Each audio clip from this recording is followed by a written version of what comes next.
Welcome to the Rise Above podcast. I'm your host, Will Lambley, and today we have the privilege of being joined by Director of FCA in the Tulsa area, Brennan Seagraves. First off, thank you for being on with us today, Brennan. Absolutely, man. Thank you. I'm honored. Yes, sir. You called me. I was like, I don't know what I could really offer to you, but I'm honored. Thank you. Yes, sir. No, I had to get Brennan on because everyone in the Tulsa area knows him as, when they see him, if they've been in high school for any amount and played a sport, they know him as the director of the FCA. And how long have you been doing that? So I just celebrated 10 years with FCA, and it doesn't feel like it's 10 years. But when you work your dream job, you never work a day in your life. That's what I've been told. Yeah, that's crazy how when you're having fun, like it just seems like time's flying. You're like, well, wait, I just started doing this. Yeah, absolutely. And what does your role consist of being the director of FCA? Oh, well, we wear a ton of different hats. We like to say we're in 4 spaces. We like to see we're on campus. We like to say we do camps, in coaches ministry, and in the community. And so there's not really much left after that, but we want to be everywhere where coaches and athletes are. And so that's anywhere from club or competitive sports as a young kid to junior high to college to professional and everything in between. So. Oh, and I'm sure helping out with athletes, and as you said, it's a job that it doesn't seem like it's been 10 years because of how much fun it's been. I'm sure that you were once an athlete, and that one of the main reasons that you do what you do is because of just your passion for athletes. Oh, absolutely. I would say that I get to watch athletics mold and shape people in ways that I don't think other things have the ability to do. I think you can learn lessons outside of sports. I think that sports pushes you to learn lessons faster. It pushes you to take the focus off of yourself. And so when you see that at a young age and then you see it play out in other people's lives, it only change your life, but then you also see it change other people's lives. And so it's been super fun to watch the blend of Jesus and sports and competition and competing for his name and for his glory and doing it different than the world does it. That's awesome. And a quote I always tell people that I love is Dabo Sweeney once said that he believes sports are made on the 8th day because it's such a great avenue for people to grow closer to Christ because of just the adversity and the camaraderie and how it truly brings people together. Yeah, absolutely. And I think that the word that we use, I actually have it on my sweatshirt today, and it's a word that we center our ministry around is influence. And everybody knows that when you put on a jersey or when you put on a sports outfit or uniform, that you automatically gain influence that you didn't have before. And so how can you use that? What's the avenue that you can use that in the best way possible? How are you gonna make a difference and use the influence for something past or greater than you? Exactly. And something I love to say is everyone has influence, whether it's 50,000 people or 5 people, but whoever you're leading, embrace whoever it is because you never know how God can use even the smallest group of people you're leading to impact so many. There's a verse that says, faith of the size of a mustard seed can overcome a mountain, and I just love that because you never know whenever your heart is just following Christ every day. And you don't know. And the cool thing is that when you throw a bunch of people from every different background and every different socioeconomic level, and you put them all on a team and you say, hey, let's go accomplish something. And it does take getting rid of yourself and then finding out your weak spots and then assessing your talent, but then also asking the question, what is the goal and how can we get everybody to align with that goal? And I love the challenge of that. I love the struggle in it. I love the vulnerability that you have to have in it. But I also love that the greatest words you'll probably ever hear are thanks, coach. And that is because of a coach's influence and his impact from something that changed his life or her life. Now they're investing in younger people's lives and trying to make the same difference through sports that it had on their life. Exactly. And I can remember times in my life when I started losing my sight, still playing football and being on the team almost made me forget about what was going on. And I feel like so many athletes can relate that when they're able to be around their brothers and their coaches who are able to love them, it teaches you so much and almost makes you forget about the bad situations that are happening and shows you that, okay, maybe bad things are happening to me and maybe bad things will come in my future, but when I follow the lessons that I learn in this sport or whatever I'm doing, then there's no obstacle that I can't overcome. Absolutely. And I think that the trials that you walk through are never something that you would sit down and draw up a paper and somebody says, hey, write out what your story would look like.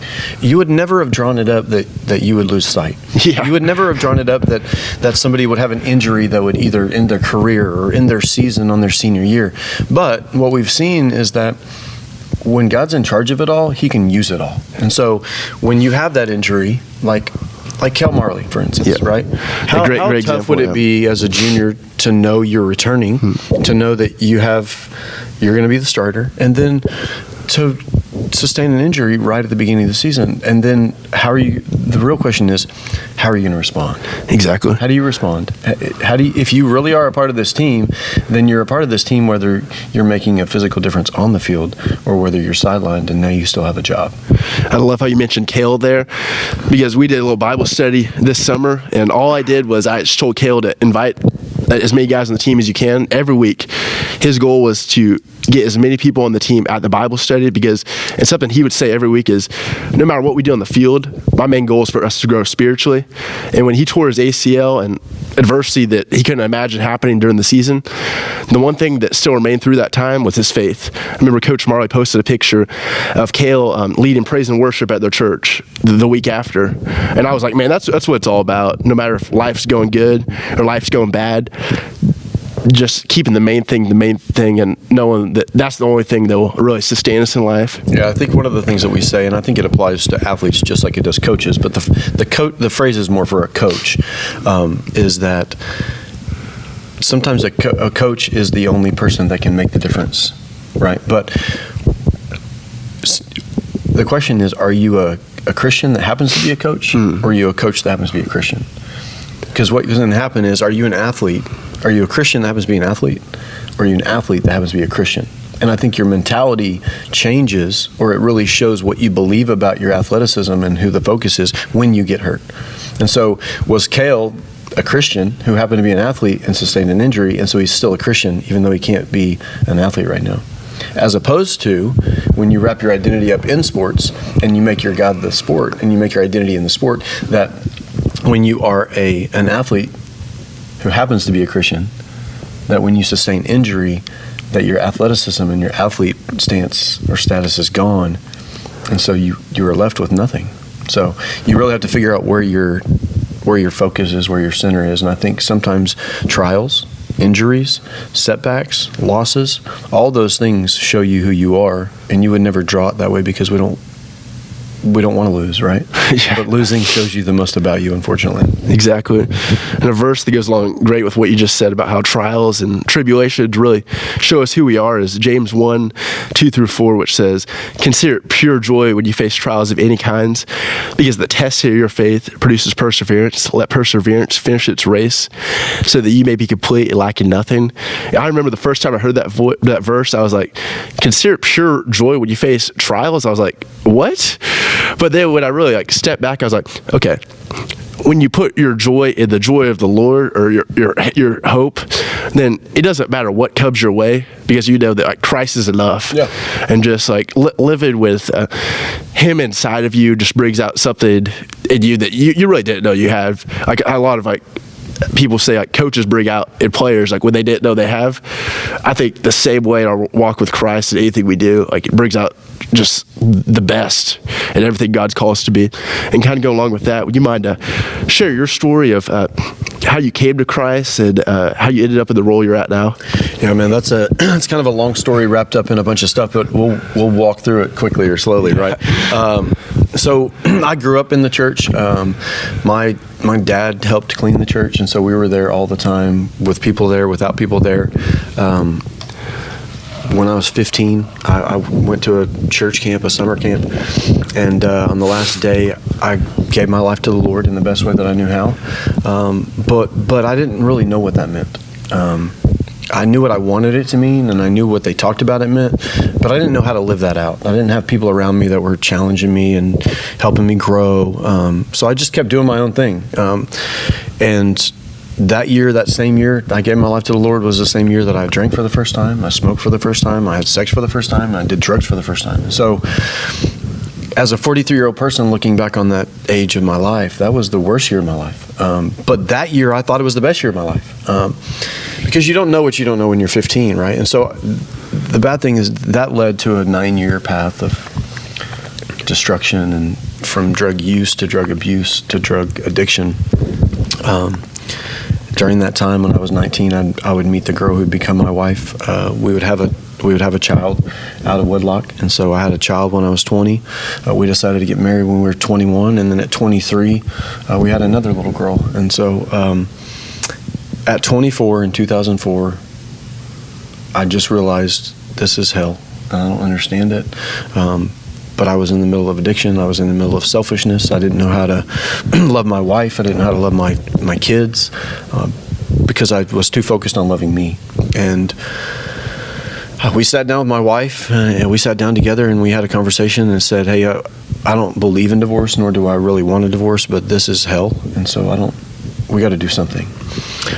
So we did the only thing that we knew how to do. And we said, well, let's go back to church.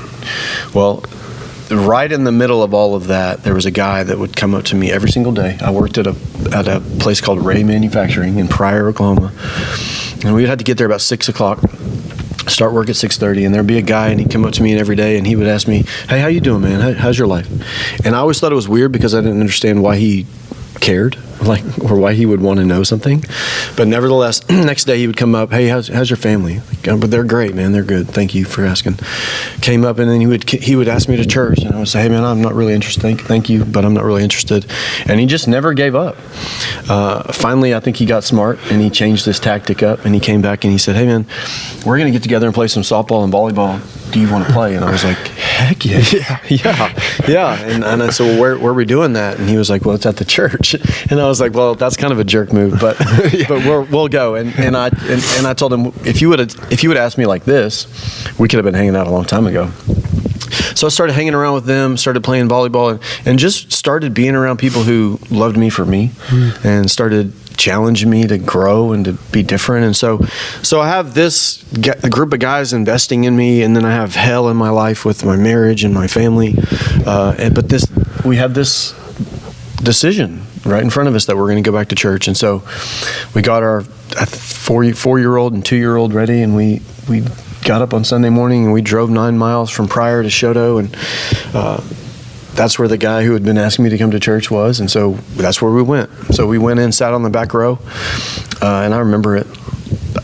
I tell it so often, it makes me remember it so vividly, but we sat on the back row. My wife's grandpa actually was a member of that church and had been forever, and there was a hymnal in the pew in front of us with his name on it that he had dedicated to the church. And so we're sitting in there as broken people, and the pastor's up giving the message, and he comes to the end of it, and he says, there's somebody in here this morning who you've been running, and you're so tired. And he said, but you're trying to fill your life with all these things that you think are going to give you value, purpose, and meaning. And every night you end up hopeless, helpless, and wanting. And I remember being mad, honestly, because he was talking to me, but I thought that my friend that had invited me to church had kind of told the pastor, hey, the guy's here, and here's what he needs to hear. And today I realized that that's the Holy Spirit working in my life, right? I realized that he was calling me, he was preparing it all, he had set it all up, and he had put that room perfectly in position for me to sit there and hear the gospel. And he said, but if you'll give your life to Jesus today, he wants to do something greater in you than you can possibly ask, think, or imagine. And I looked at my wife and I said, hey, he's talking to me. And she looked back at me, and we had tears rolling down our eyes, and she looked back at me and she said, he's talking to me too. And that day in August of 2004, God changed my life. God changed our family. He changed our dynamics. It was night and day. It really was. It was the salvation experience that you think of when you think of radical change.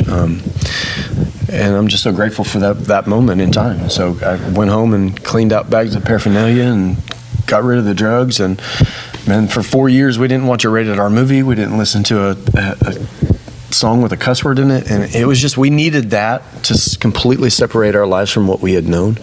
And so, man, it was awesome. It was awesome. That's awesome.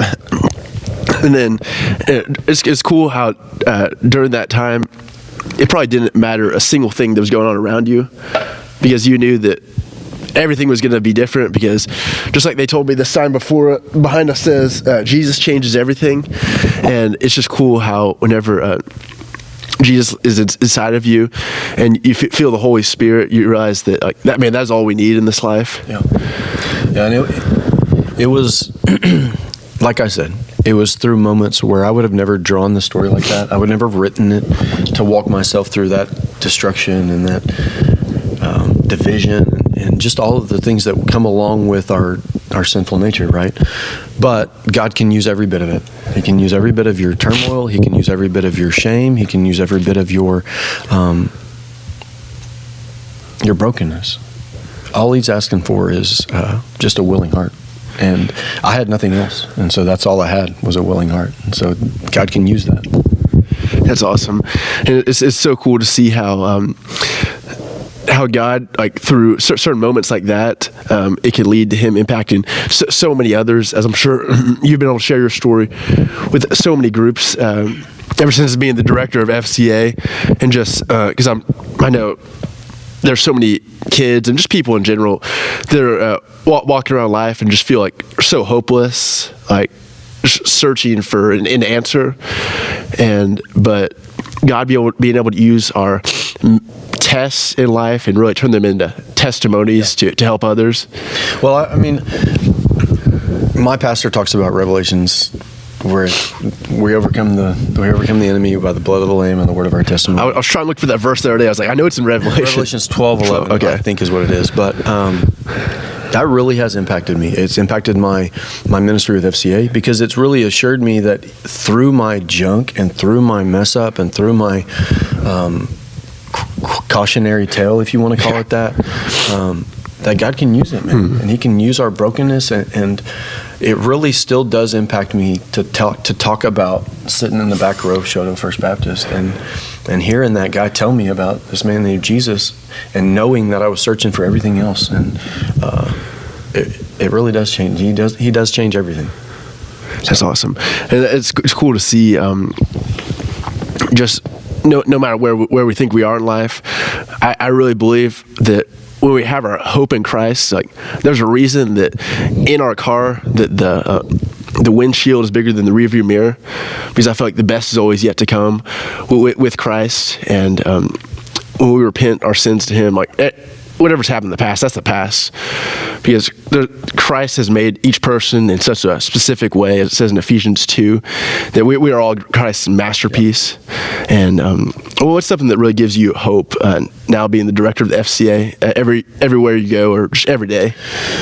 Man, I think since then, we didn't talk about the rest of the story really, but it kind of weaves into me is, as I look back on my life, you are right. You can't let the past dictate the future, but there is some wisdom in looking backward and looking on those things and how things are different than they were.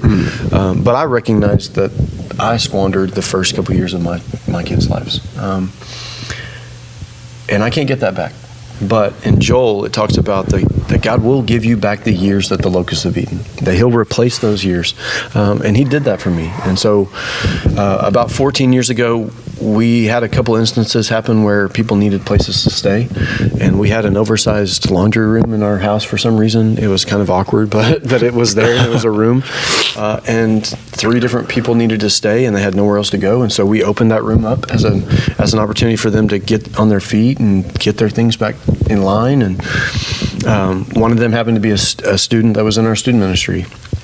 He got in an argument with his dad, and his mom and dad were divorced, and his mom lived away from prior, and so his dad made him leave, and so he was going to have to go finish school for the last semester at a completely different school that he'd never been to. And so his mom signed over guardianship to our family, and so we cared for him as he graduated high school. And so the question began to come up afterward, like, how do we do this long term? How do we continue to help people? And so thinking through the avenue of, I squandered a couple of years of my life, my kids' lives, my relationship with my kids' lives. And so 14 years ago, we started the process of being an adoptive and a foster family. And so over those 14 years now, we've had 49 children come in our house, in our family. Oh, wow. For anywhere from an hour to 3 years. And so we have 4 adopted children right now. We have one foster child right now. And so we have a big family. And it's super cool to me because, like you're talking about, looking at people's lives that have tragedy or setback or whatever, and I'm stuck on Joseph's life, man. And Joseph had a big family, and he was the youngest, and his dad loved him more, and there's a dysfunctional family there with the mom loving the other. But I mean, there's just so many things. His brothers hated him, right? And then they sold him into slavery, threw him in the cistern, and all the things that happened to him. But every single time that Joseph is stuck, or he's transitioned, he gives credit to the Lord. And he looks to the Lord, acknowledges him, and it says in each one of those examples in Genesis, it says that the Lord was with him. And so as I can look back, I can say, the Lord's with us. The Lord's with me through the trials, through the tests. And so as we've walked through this foster care journey, it's been cool to watch how that overflows into my ministry with FCA. Knowing that there's a kid who is not my child. I didn't birth that child, but they are my kid. And so I now know really, really, really what it's like to go walk up to a coach who is struggling because his time and investment is in these kids, and they are his kids, and he treats them like they are his kids. And so he hurts for them. She hurts for them.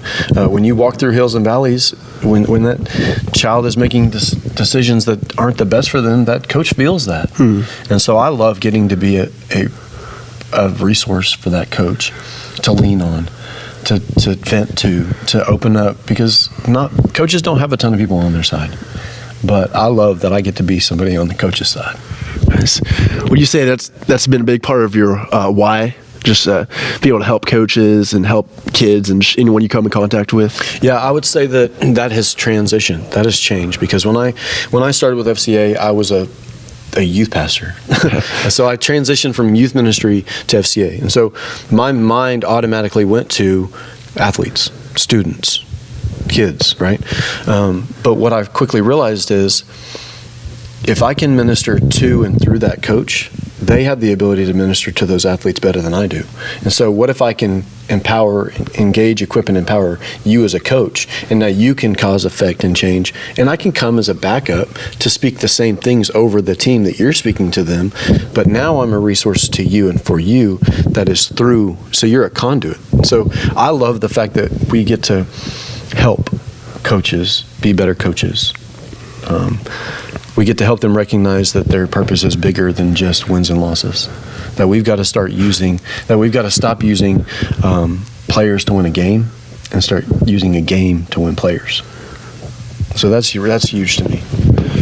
That's great, and that's cool how you word that now your whys became to help equip coaches, because coaches have such a big role in just shaping these kids and like the direction of their life. So I know for me, like in college now, like times that I'm going through a rough patch, I can always look back to something that Coach Marley would tell us, or a lesson I would learn during a hard practice, hard workout, that our coaches would teach us. And it kind of reminds me of something that Coach Sweeney from Clemson says. He also likes to equip his coaches, because there's so many there's like 8 different position groups. But if you can equip each coach to love on those players and show them the love of Christ, then you never know how you can impact one life, which can end up being so many more through the lives that they're able to impact. Yeah. It just makes me think of a couple special moments with coaches that really have impacted and shaped kind of the ministry. One is Coach Marley. I mean, Coach Marley's he's an incredible man. I mean, he went to school with my cousins in high school, and when I started with FCA, I didn't know him. He was at Victory then, and heard that he loved the Lord, heard that he did things right, but didn't know him. But then to watch him transition to Rejoice and to grow that thing, and to always have the position that God is greater, that God is the one. Then I think it makes me think of Coach Bill Young, who's not with us anymore, but he was a coach at TU, and I decided to give this Bible right here, to all of the staff, the entire staff, about 7 years ago. And so I got all their names, and they didn't know about it. I got all their names. I went and had all their names imprinted on them, and then went and hand delivered them to the coaches. So I took them out of the box and said, hey, I realized we could give you a T-shirt or something that would fade away, but I decided I'd give you something that can never fade. And so we presented them to them all. 24 coaches, and then a couple of days later I went by and just knock on their door. I just kind of go by, knock on their door, say, hey coach, hope you're doing well. If they got something to talk about, we can. But I was making my rounds, and I knocked on coach's door and I said, hey coach, good to see you, hope you're doing well. And he looked up and he said, hey, good to see you. And he said, he recognized, he said, come here. And I saw that Bible sitting on his desk, and he said, hey, I just wanted you to know that I'm 70 years old. It's the first Bible I've ever had with my name on it. And so I just wanted to thank you. And so, man, those moments like that are just, you can't take them back. That's amazing. I mean, I was having a visit at Broken Arrow High School, and the staff had just changed, and so there's new coaches in there, and I just act like it's business as usual, and I'm just coming in to do what I normally do. There's a coach in there who's an adult. He's a grown man, but he was a kid when I knew him. He was a player at Broken Arrow. While he was a player at Broken Arrow, I got to lead him to the Lord, and I got to baptize him. And so I'm in there talking to him, and there's a 58-year-old coach in there, and we started talking, and he said, well, how do you know this guy? And he said, well, he was the chaplain here when I was here, and we got to talking. He said, are you a man of faith, hey? And I said, yeah, absolutely. And he said, man, I've been really thinking about this baptism thing. And I said, really? I said, well, you given your life to the Lord? And he said, yeah, I did that a long time ago, but I just never followed through with baptism. And I said, man, if you ever want to get baptized, you just let me know. And the guy sitting right next to him, the coach that I know, he goes, well, he baptized me. And the older coach said, what? And the younger coach said, yeah, when I was a student here, he baptized me at church. And so a month later, we were out, and he said, it's time. And so when I got to baptize a 58-year-old coach, and I'm watching his life change all the time. And so just things you can't make up, right? Yeah, that's amazing. It's probably those moments that you realize that there's a reason that God has me where he has me, and that I'm sure that's just what gives you passion every day to rise above even days where you're like, I'm sure you get frustrated and just normal simplicities of life, like us all. Oh yeah, absolutely. And those are the ones you have to hang your hat on and say, hey, this is the thing that's going to get me up tomorrow and go back, because it's not always easy. I mean, ministry's a lonely place, and it's a hard place, and you're getting to know. Yeah, exactly. You're getting to know more about what it's like. But there's so many opportunities and so many great things that you get to see that those always overcome the setbacks or the heartbreaks or all the other things that you walk along with when you walk with people, because that's what you're doing. You're getting messy, and you're getting dirty in people's lives, and that's hard. Yeah, exactly. And I think that's why it's so important. I heard David Pollock, who used to work for ESPN and played for Georgia, the other day. He said, we can in life put our hope on what's the exterior things around us, how someone likes us, how we're doing a sport. But the reality is, there'll be times we get really frustrated, or we can put it on interiorly, how we feel, how we're doing mentally. But there's times that we won't feel good, won't be doing good mentally. But there's a reason that the only way they'll really fulfill us is if we put our hope on what's above. Because like you said, by passing out the Bibles to different coaches, like that's the one rock and one thing that will fulfill us no matter what is ever going on. Absolutely. And it's those things that you have to come back and say, hey, how do we make the biggest impact? How do we reach every coach? Because our mission is big. Our vision's even bigger, to see the world transformed by Jesus Christ through the influence of coaches and athletes. And then how are we going to do that? Well, we're going to try to lead every coach and every athlete into a growing relationship with Jesus Christ and his church. Yep. And the thing that I love about FCA is we're parent church. We don't want to be the church. We're not trying to be the church. We're not in competition with the church. We're at a church right now filming this because we want to be partners of the church. We want to be an opportunity for the church to have a platform to get in the school when they normally can't otherwise. And so I love that that for 70 years that FCA has had that desire to make God's name famous through the influence of coaches and athletes. And that's not always popular with everybody because people want to say, well, why just athletes? And I would say you just got to know what you're called to do, right? If you're called to go reach coaches and athletes, then go reach coaches and athletes. If you're called to coach, then go coach. Just do what God calls you to do, because that's where you'll find fulfillment and lack of frustration. Whatever sets your heart on fire, just go for it. And there might be fear, but I feel like when you match passion with fear, the fear will eventually fade when your hope is in Christ. Well, there will be fear. Yeah, there'll be anything. There will be fear because you're going into things that aren't comfortable, and if it's God-sized, then it's going to be. Oh yeah, it's going to be scary. Yeah, but that's why it's so important to stay in the Word and to always go to Christ in prayer. Absolutely. And then as we're finishing today, there's gonna be someone listening to this that just feels stuck in life, whether it's a diagnosis or whether they're just not going through a good season in life. What's a message that you would have for them today?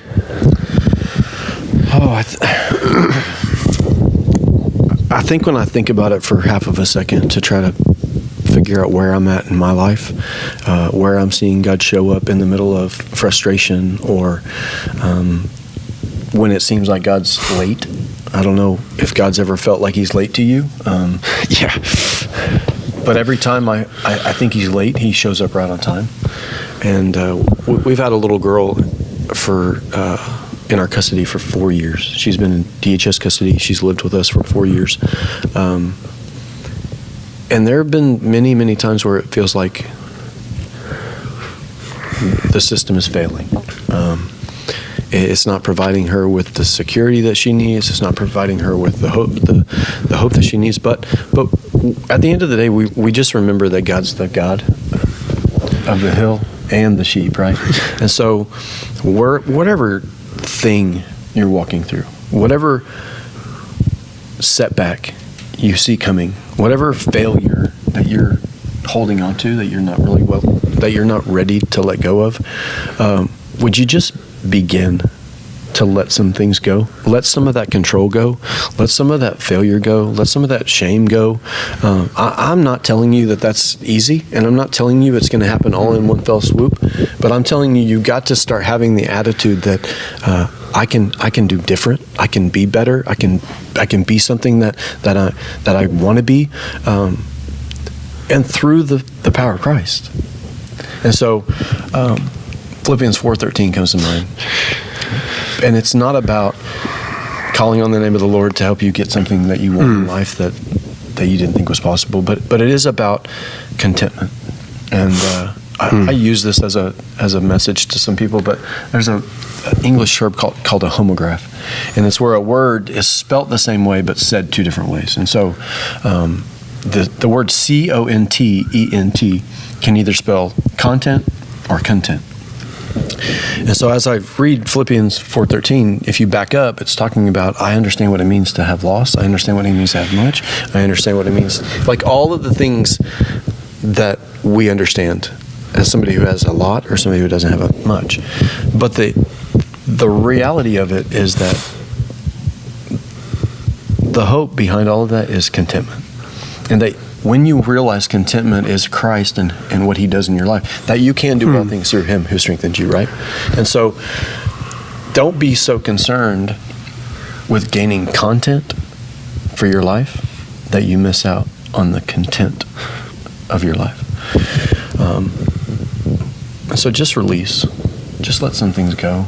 Somebody's going to cut you off today, and it has the ability to either control you or you have the ability to control it. And so don't let it control you. Don't let things that you don't want to have control of you don't have control of you. That's awesome. It reminds me of something. I went to your Twitter. It reminds me of something you put the other day where you said, whatever you think about, pray just as much about that. And I remember just thinking about it. I'm like, man, what if I did that in my life? Yeah, it was weird the way that was phrased when I put it out there. pray about it as much as you think about it. Yeah. I think is what the phrase was. Yeah, pray about as much as you think about it. But how many people can actually say that we even remotely get close to that? Yeah. We worry and we get stuck and then we're like, at the very end, we're like, oh, maybe I should give this to the Maybe I should Lord. pray. Yeah. After like worrying about it for such a long time, I found myself in a situation like that this morning. I was like, wow, what if I just prayed about this? Yeah. But yeah. If it was I've always heard it said, what if prayer was our first resort or our first something instead of our last resort, our first resource or something? Yeah, but that's awesome. And we can't thank you enough for being on with us today. And there's many things I know that I've just been able to pick up, like just the power of being a giver, not a taker, because of the example Christ first set for us by giving his life on the cross. And just you never know who God will put in your life when you make the decision to follow him and be a giver, not a taker, and how they could eventually impact so many others but by doing that. And well, speaking of you being a giver, as we're sitting here talking, it made me remember back a couple months ago when I honestly don't know why it happened like that. That's one of the things that we can rest on in being believers is knowing that God's got control of it. Right? Yep. When you can't make sense of it, it probably is God. But I felt like I was supposed to ask you and ask Coach Marley to have you come speak to the 7-on-7 tournament. And so I wasn't sure if it was going to work out, and it worked. But I loved watching you grow up, even just from a few years ago at Rejoice to now leading men and challenging them and continuing. And I think the reason why it means so much to me is because those things weren't a priority to me at all when I was your age. And like I said, I can't get those years back. And so I'm really awestruck. I'm really proud of watching you go be bold for Christ and go make a stand in the middle of opposition and obstacle. And you're the one who needs to be speaking more about the trials of life and how to walk through them, how to gain victory in them, but then also how to help other people walk through things. One of the things that I've learned is that some of the things, and I think you're a testimony to it. I think you're a testament of exactly this phrase that I use, is that some of the things that you walk through in life, they may never ever be for you. They may only be so that when you come in contact with somebody else walking through the same thing, that you can be Jesus to them. And so you, in my opinion, have been a great example of that. And so I just want to remind you, don't quit. When it gets challenging and when it gets hard and when it gets lonely, don't quit. thank you. And that's so many people have helped me, like listen to people like you, Coach Marley, and then so many people. And like you said right there, I think everyone listening to this can apply that. Don't quit. In Galatians 6 verse 9, it says, don't grow weary of doing good. This part right here is so important because at the proper time, you'll reap a harvest. If you don't. Yeah, if you do not give up. It's so crucial in life. But we can't thank everyone enough and thank Brennan enough for being with us today and everyone for tuning in. And know you can catch the Rise Above podcast at any platform you listen to podcasts on or on Instagram at Rise Above Pod. And know that no matter the storm you face this week or for the rest of your life, that when you put your hope in Christ, you can always rise above. Catch you guys next week. Absolutely.